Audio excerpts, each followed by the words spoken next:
अध्याय 1 श्लोक पहिला.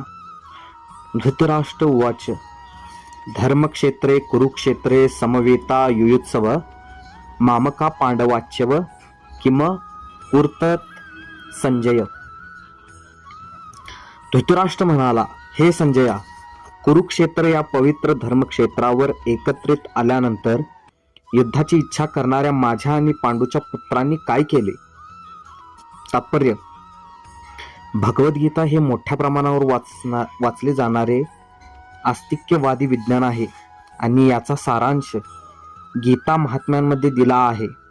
या ठिकाणी सांगण्यात आले आहे की मनुष्याने भगवान श्रीकृष्णाच्या भक्ताच्या साह्याने भगवद्गीतेचे अत्यंत काळजीपूर्वक अध्ययन केले पाहिजे आणि या प्रकारे वैयक्तिक हेतुपूर्वक अर्थ न लावता कृष्ण भक्ताकडून ती समजून घेतली पाहिजे.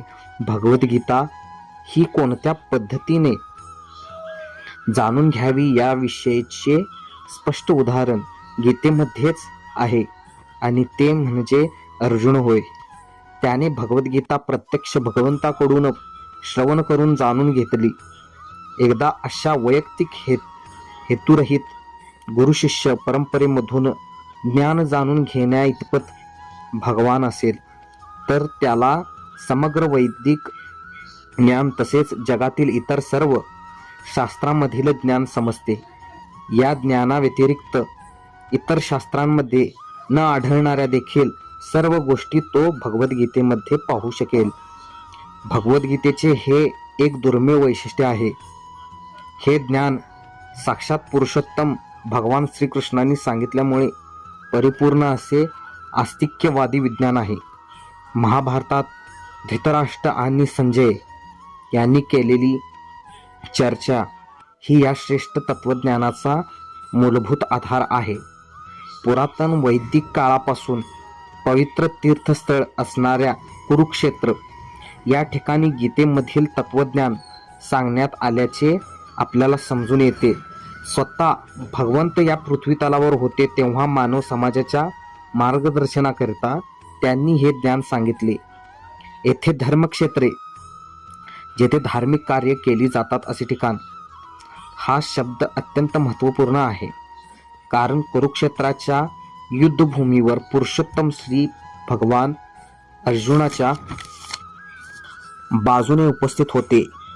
कुरूंचा पिता धृतराष्ट्र हा आपल्या पुत्रांच्या अंतिम विजयासंबंधी अत्यंत साशंक होता आणि त्यामुळेच त्याने आपल्या सचिव संजय याच्याकडे विचारणा केली की त्यांनी काय केले.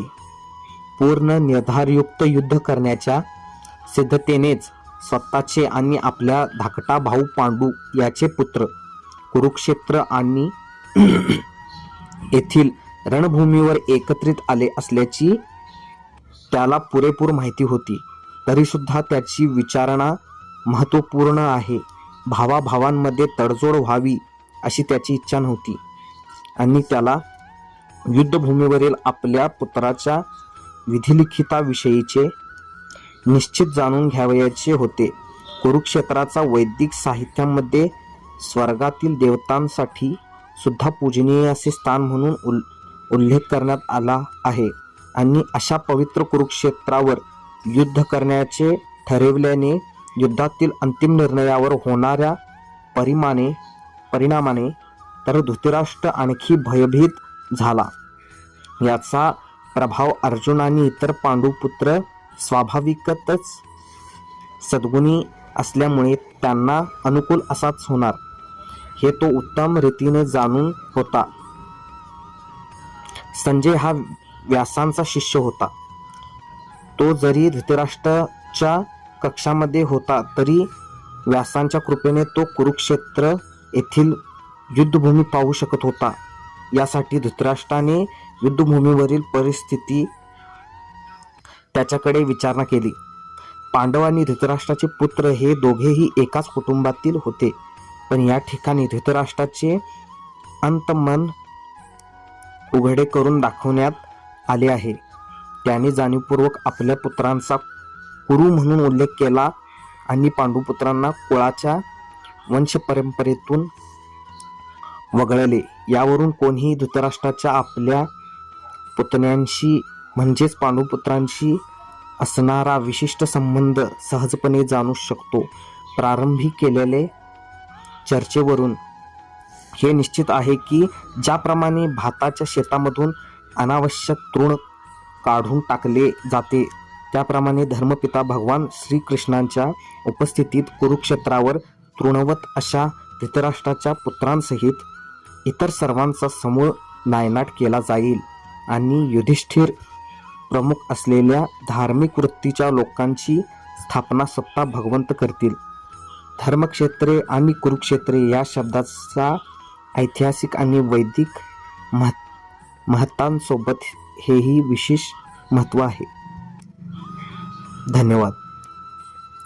श्लोक पहिला झाला.